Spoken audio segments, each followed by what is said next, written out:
இன்று வாசிப்பதற்காக தெரிந்து கொள்ளப்பட்ட சங்கீதம் 138. தாவீதின் சங்கீதம். உம்மை என் முழு இருதயத்தோடும் துதிப்பேன். தேவர்களுக்கு முன்பாக உம்மை கீர்த்தனம் பண்ணுவேன். உமது பரிசுத்த ஆலயத்திற்கு நேராக நான் பணிந்து உமது கிருபை நிமித்தமும் உமது உண்மை நிமித்தமும் உமது நாமத்தை துதிப்பேன். உமது சகல பிரஸ்தாபத்தை பார்க்கிலும் உமது வார்த்தையை நீர் மகிமைப்படுத்தியிருக்கிறீர். நான் கூப்பிட்ட நாளிலே எனக்கு மறு உத்தரவு அருளினீர். என் ஆத்துமாவிலே பலம் தந்து என்னை தைரியப்படுத்தினீர். கர்த்தாவே, பூமியின் ராஜாக்கள் எல்லாரும் உமது வாயின் வார்த்தைகளை கேட்கும்போது உம்மை துதிப்பார்கள். கர்த்தரின் மகிமை பெரிதாயிருப்பதினால் அவர்கள் கர்த்தரின் வழிகளை பாடுவார்கள். கர்த்தர் உயர்ந்தவராயிருந்தும் தாழ்மையுள்ளவனை நோக்கி பார்க்கிறார். மேட்டிமையானவனையோ தூரத்திலிருந்து அறிகிறார். நான் துன்பத்தின் நடுவில் நடந்தாலும் நீர் என்னை உயிர்ப்பிப்பீர். என் சத்துருக்களின் கோபத்திற்கு விரோதமாக உமது வலது கையை நீட்டுவீர். உமது வலது கரம் என்னை ரட்சிக்கும். கர்த்தர் எனக்காக யாவையும் செய்து முடிப்பார். கர்த்தாவே, உமது கிருபை என்றும் உள்ளது. உமது கரத்தின் கிரியைகளை நெகிழ விடாதிருப்பீராக. சங்கீதத்தின் துவக்கம் சொல்லுகிறது தாவீதின் சங்கீதம். தாவீது தன் வாழ்க்கையில் ஒவ்வொரு அனுபவங்களின் வழியாய் செல்லும் பொழுது அந்த அனுபவங்களை பாடலாய் மாற்றியிருக்கிறார். இந்த சங்கீதம் அவருடைய ஒரு நெருக்கமான நேரத்திலே ஆண்டவர் அவருடைய ஜெபங்களுக்கு பதில் கொடுத்து அவரை ஆசீர்வதித்தது நிமித்தம் கர்த்தருக்கு ஏறெடுத்த ஒரு துதிப்பாடல். நம்முடைய தியானத்திற்காக இந்த சங்கீதத்தை நான் 3 பகுதியாக பிரிக்க விரும்புகிறேன். ஒன்று, தாவீதின் இருதயபூர்வமான ஆராதனை, வசனம் 1-3 வரைக்கும். 2வது, தாவீதின் இருதயபூர்வமான தாகம், தாவீதின் இதயபூர்வமான தாகம். 3வது, தாவீதின் இதயபூர்வமான நம்பிக்கை. தாவீதின் இதயபூர்வமான ஆராதனை வசனம் 1-3 வரை, தாவீதின் இருதயபூர்வமான தாகம் வசனம் 4-5 வரை, தாவீதின் இதயபூர்வமான நம்பிக்கை வசனம் 6-8 வரைக்கும். தாவீது சொல்லுகிறார், தேவனே, உம்மை என் முழு இருதயத்தோடும் துதிப்பேன். தேவர்களுக்கு முன்பாக உம்மை கீர்த்தனம் பண்ணுவேன்.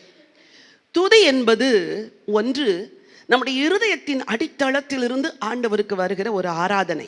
2வது, நீங்கள் தனியே துதித்தாலும் சபையில் துதித்தாலும் உங்களை தேவ தூதர்கள் கண்காணிக்கிறார்கள். பரலோகம் உங்களை பார்க்கிறது. இந்த உணர்வு ஒவ்வொரு விசுவாசிக்கும் வேண்டும். நான் ஆராதிப்பதை யார் பார்க்கிறார்? தேவன் பார்க்கிறார். இங்கே இருக்கிறவர்கள் அல்ல, உன்னதத்தில் இருக்கிற தேவன் பார்க்கிறார். தேவனோடு கூட தேவ தூதர்களும் என்ன செய்கிறார்கள்? நம்முடைய ஆராதனையை பார்க்கிறார்கள். ஆகவேதான் பவுல் கொரிந்தியருக்கு எழுதும் பொழுது தேவ தூதர்களின் நிமித்தம் அப்படின்னு சொல்லி எழுதுகிறார். அப்படின்னா நம்ம ஆராதனையிலே தேவன் இருக்கிறார். 2 பேர் 3 பேர் கூடியிருக்கிற இடத்துல நான் இருப்பேன் என்று சொன்னவர் இங்கே இருக்கிறார். கூடி இருக்கிறவர்கள் 10 பேரோ 20 பேரோ, பெரிய தேவன் அங்கே இருக்கிறார். ஆகவேதான் சங்கீதக்காரன் சொல்லுகிறார், நான் சும்மாலாம் ஆராதிக்க மாட்டேன் ஆண்டவரே. நான் ஆராதித்தால் எப்படி ஆராதிப்பேன்? என் முழு இருதயத்தோடு. நன்றாய் சமைக்கிறீர்கள், விதவிதமாய் மேசையில் பரிமாறுகிறீர்கள். அதில் உப்பு இல்லை என்றால் சாப்பிட முடியுமா? சொல்லுங்கள். எங்கே கொண்டு போட வேண்டும்? குப்பையில் தான் போட வேண்டும். அதே போல்தான் ஆராதனையில் முழு இருதயம் என்பது உப்பை போன்றது. ஆண்டவர் பரிசுத்தவான்கள் பலி செலுத்த பொழுது ஆண்டவர் அதை நுகர்ந்தார் என்று சொல்லியிருக்கிறது. ஆகவேதான் நீங்கள் ஆராதனைக்கு வரும் பொழுதே வீட்டிலேயே இருதயத்தை ஆயத்தப்படுத்தி விட்டு வர வேண்டும். ஆண்டவரே, உம்மை தொழுது கொள்ள போகிறேன், நான் நல்லா முழு இருதயத்தோடு தொழுது கொள்ள வேண்டும் ஆண்டவரே என்று. சரி, முழு இருதயத்தோடும் உம்மை துதிப்பேன். ஏன் இப்படி சொன்னார் என்றார், உபாகமத்தின் புத்தகம் 6ஆம் அதிகாரம் 4-5 வசனங்களை நாம் வாசிக்கலாம். இஸ்ரவேலே கேள், நம்முடைய தேவனாகிய கர்த்தர் ஒருவரே கர்த்தர். நீ உன் தேவனாகிய கர்த்தரிடத்தில் முழு இருதயத்தோடும் முழு ஆத்துமாவோடும் முழு பலத்தோடும் நீ என்ன செய்வாயாக? அன்பு கூறுவாயாக. தாவீது ஆண்டவருடைய பிரமாணங்களை கைக்கொள்ளுகிறதில் மிகவும் கவனமாயிருக்கிறவர். அதில் முக்கியமான பிரமாணம் என்ன தெரியுமா? ஆண்டவரே, நான் உங்கள்கிட்ட முழு இருதயத்தோடு என்ன செய்வேன்? அன்பு கூறுவேன். இந்த வருஷத்தில் நீங்கள் எடுக்க வேண்டிய மிக முக்கியமான ஒரு தீர்மானம், I will love the Lord my God with all my heart, with all my strength and with all my mind. முழு இருதயத்தோடு முழு ஆத்துமாவோடு. ஒரு சின்ன ஜெபம் செஞ்சா கூட அவங்க ஃபுல் கான்சன்ட்ரேஷன் அதில் இருக்கணும். ஒரு அதிகாரம் பைபிள் வாசிச்சா கூட ஃபுல் கான்சன்ட்ரேஷன் அதில் இருக்கணும். ஒரு பாடலை சர்ச்சில் வந்து பாடினா, எங்கே பாடினாலும் முழு இருதயம். இந்த ஆண்டின் முதல் தீர்மானம், நான் முழு இருதயத்தோடு என் தேவனை என்ன செய்வேன்? செய்விப்பேன். சரி, அடுத்து சொல்லுகிறார், ஆண்டவரே, உமது பரிசுத்த ஆலயத்திற்கு நேராக நான் பணிந்து உமது கிருபை நிமித்தமும் உமது உண்மை நிமித்தமும் உமது நாமத்தை துதிப்பேன். ஏன் பரிசுத்த ஆலயத்தில் பணிந்து என்று சொல்லாமல் பரிசுத்த ஆலயத்திற்கு நேராக என்று சொல்கிறார் என்றால், தாவீது தன் வாழ்நாளில் பாதி நாட்கள் எங்கே இருந்தார்? வனாந்தரத்தில் இருந்தார். அவருக்கு ஆலய ஆராதனை எல்லாம் செய்ய முடியவில்லை. நீங்கள் இன்றைக்கு அழகாக வந்து அமர்ந்திருக்கிறீர்கள், நல்ல ஒரு அட்மாஸ்பியரில். அவருக்கு அப்படிலாம் இல்லை. ஸோ வனாந்தரத்திலும் காடுகளிலும் அவர் அலைந்து கொண்டிருந்த பொழுது ஆலயம் எங்கே இருக்கிறதோ அதற்கு நேராக தன் முகத்தை திருப்பி ஆண்டவரை தொழுது கொள்வாராம். யூதர்களுக்கு இன்றைக்கு வரைக்கும் அது பழக்கமாக இருக்கிறது. தானியேல் பலகணியை திறந்து எருசலேமுக்கு நேராக தன் முகத்தை திருப்பி என்ன செய்தார்? ஜெபித்தார். It shows their affection towards the temple of God. ஆண்டவருடைய ஆலயத்தின் மேல் அவங்களுக்கு இருந்த ஒரு பெரிய தாகத்தை தெரிவிக்கிறது. நாங்கள் சிறு பிள்ளைகளாக இருக்கும் பொழுது கத்தோலிக்க ஆலயத்திற்கு கடந்து செல்வோம். தூரத்திலிருந்து பார்த்தால் ஆலயத்தின் கோபுரம் தெரியும். எங்கள் அம்மா எங்களுக்கு சொல்லிக் கொடுத்தார்கள், ஆலயத்தின் கோபுரத்தை பார்த்தால் பணிந்து கொள்ள வேண்டும் என்று. எங்கே பார்த்தாலும் பணிந்து கொள்வோம்.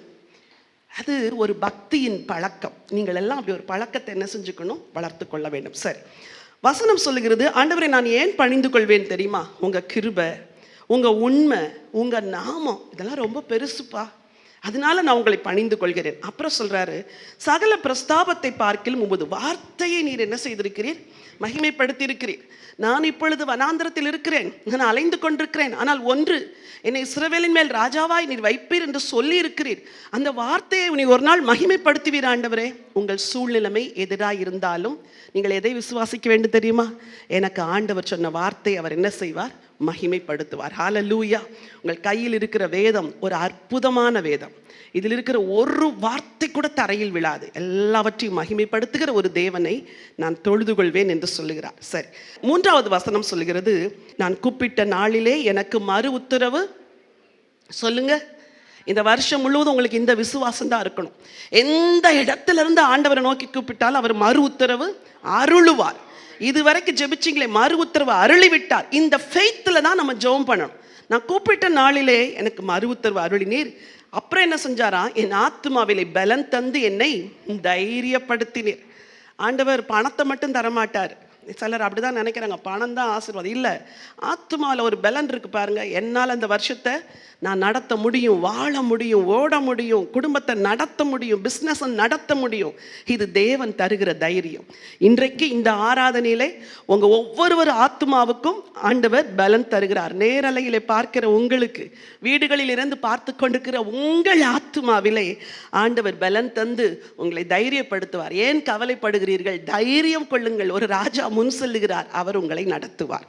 2வதாக தாவீதின் இருதயத்தின் தாகம் என்று சொன்னேன். 4வது வசனத்தை வாசிக்கலாம். கர்த்தாவே, பூமியின் ராஜாக்கள் எல்லாரும் உமது வாயின் வார்த்தைகளை கேட்கும் போது உம்மை துதிப்பார்கள்.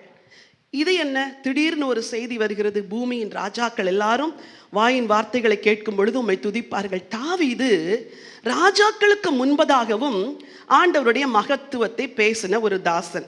ஒரு சில வசனத்தை நான் வாசிக்க விரும்புகிறேன். 1 ராஜாக்களின் புத்தகம் 5ஆம் அதிகாரம் 7வது வசனத்தை வாசியுங்கள். ஈராம் சாலமோனின் வார்த்தைகளை கேட்டபொழுது மிகவும் சந்தோஷப்பட்டு அந்த ஏராளமான ஜனங்களை ஆளும்படி தாவீதுக்கு ஒரு ஞானமுள்ள குமாரனை கொடுத்த கர்த்தர் இன்று ஸ்தோத்தரிக்கப்படுவாராக என்று சொல்லி தாவீது சொன்னார், ஆண்டவரே, நான் ராஜாக்களுக்கு முன்பதாக எப்படி உம்மை துதிப்பேன் அப்படின்னு சங்கீதம் 119:46 சொல்லியிருக்கிறார். அந்த வசனத்தையும் வாசிக்க விரும்புகிறேன். சங்கீதம் 119:46 வசனம். நான் உம்முடைய சாட்சிகளை குறித்து ராஜாக்களுக்கு முன்பாகவும் வெட்கப்படாமல் பேசுவேன். வெட்கப்படாமல் பேசுவேன். தாவீது தேவனை ஆராதிக்கிற ஆராதனை வீரன் மட்டும் இல்லை, அவர் தேவனுடைய சாட்சிகளை ராஜாக்களுக்கு முன்பாகவும் பேசுகிறார். வேலை ஸ்தலங்களிலே தேவனுடைய சாட்சிகளை சொல்றீங்களா? பணி செய்கிற இடங்களிலே யாருக்கு முன்பதாக வெட்கப்படாமல் ராஜாவுடைய அன்பை சொல்றீங்களா? மெடிக்கல் காலேஜில் ராஜாவுடைய அன்பை சொல்றீங்களா? இந்த வருஷம் ராஜாவுடைய அன்பை எல்லா இடங்களிலும் நம்ம சொல்ல வேண்டும். அவர் தான் ராஜாக்களுக்கு முன்பதாக சாட்சியை சொன்னது மட்டுமல்ல, தன் குமாரனை அப்படியே தான் வளர்த்திருந்தார். ஆகவே தான் நாம் வாசித்தோம் 1 ராஜாக்கள் 5:7 ஈராம் வந்து தாவீதுக்கு இப்படி ஒரு ஞானமுள்ள குமாரனை கொடுத்த கர்த்தர் ஸ்தோத்தரிக்கப்படுவாராக என்றார். புறவினத்து ராஜா தேவனை அறிந்து துதிக்கும்படி தாவீதின் வாழ்க்கை இருந்தது. இன்னொரு வசனம் 1 ராஜாக்கள் 10ஆம் அதிகாரம் 9ஆம் வசனம் வாசியுங்கள். உம்மை இஸ்ரவேலின் சிங்காசனத்தின் மேல் வைக்க உம்மேல் பிரியங்கொண்ட உம்முடைய தேவனாகிய கர்த்தர் ஸ்தோத்திரிக்கப்படுவாராக. சொல்றது யாரு தெரியுமா? ஷேபா தேசத்து ராஜஸ்திரீ. அந்த அம்மா சொல்றாங்க, உம்மை இஸ்ரவேலின் சிங்காசனத்தின் மேல வச்ச கர்த்தர் என்ன செய்வாராக? ஸ்தோத்திரிக்கப்படுவாராக. இந்த ஆண்டு உங்க வாழ்க்கையில ஆண்டவர் தருகிற உயர்வுகளை புறவினத்து மக்களும் உங்க கூட இருக்கிற ஜனங்களும் பார்த்து ஆண்டவரை துதிக்க போகிறார்கள். ஹல்லேலூயா. தாவீதுக்கு இது ஆசையா இருந்தது. என்னோடு இருந்தவர்கள் உம்மை அறிய வேண்டும், உம்மை துதிக்க வேண்டும் என்று. அந்த ஆசை அவர் வாழ்விலும் நிறைவேறியது, அவர் குமாரனுடைய வாழ்விலும் நிறைவேறியது. சங்கீதம் 72:9-11 வரைக்கும் உள்ள வசனங்கள் மிக அழகான ஒரு செய்தியை சொல்லுகிறது. இது நம்முடைய தாகமாகவும் தரிசனமாகவும் இருக்க வேண்டும். வாசியுங்கள். வனாந்திரத்தார் அவருக்கு முன்பாக குனிந்து வணங்குவார்கள், அவருடைய சத்துருக்கள் மண்ணை நக்குவார்கள். தர்சீசின் ராஜாக்களும் தீருவின் ராஜாக்களும் காணிக்கைகளை கொண்டு வருவார்கள். சேபாவிலுள்ள ராஜாக்கள் வெகுமானங்களை கொண்டு வருவார்கள். இது ஒரு ப்ராஃபட்டிக் வேர்டு. ராஜாக்கள்லாம் வருவாங்க, வெகுமானை கொண்டு வருவாங்க. இந்த வருஷம் ஆண்டவர் மேன் மக்களை எல்லாம் ரட்சிக்க போகிறார். யாரை வச்சு தெரியுமா? உங்களை வச்சு, உங்க வார்த்தையை வச்சு, உங்களுக்கு கொடுத்த கிருபையை வச்சு, உங்களுக்கு கொடுத்த இசையை வைத்து, பாடுகிற கிருபையை வச்சு, ஆராதிக்கிற திறமைகளை, தாளந்துகளை வைத்து ராஜாக்களும் கர்த்தரை சேவிப்பார்களாம். 4வது வசனம் அதைத்தான் சொல்கிறது. கர்த்தாவே, பூமியின் ராஜாக்கள் எல்லாரும் உமது வாயின் வார்த்தைகளை கேட்கும் பொழுது உம்மை துதிப்பார்கள். சரி, 3வதாக தாவீது சொல்லுகிறார், 6வது வசனத்திலிருந்து 8வது வசனம் வரைக்கும் தன் நம்பிக்கையை சொல்லுகிறார். கர்த்தர் உயர்ந்தவராயிருந்தும் தாழ்மை உள்ளவனை நோக்கி பார்க்கிறார். அவர் உயர்ந்தவர், வானம் அவருக்கு சிங்காசனம், பூமி அவருக்கு பாதப்படி. அங்கிருந்து மண்ணான நம்மளை என்ன செய்கிறாரா? நோக்கி பார்க்கிறாரா. இது எவ்வளோ பெரிய நம்பிக்கை! இன்னைக்கு இந்த நம்பிக்கை உங்களுக்கு வேணும். ஆண்டவர் என்னை நோக்கி பார்க்கிறார். அவர் பெரியவர், ஆனால் எளியவனாக என்ன நோக்கி பார்க்கிறார். வசனம் சொல்லுகிறது, மேட்டிமையானவனையோ தூரத்திலிருந்து தூர வச்சிடுறார்.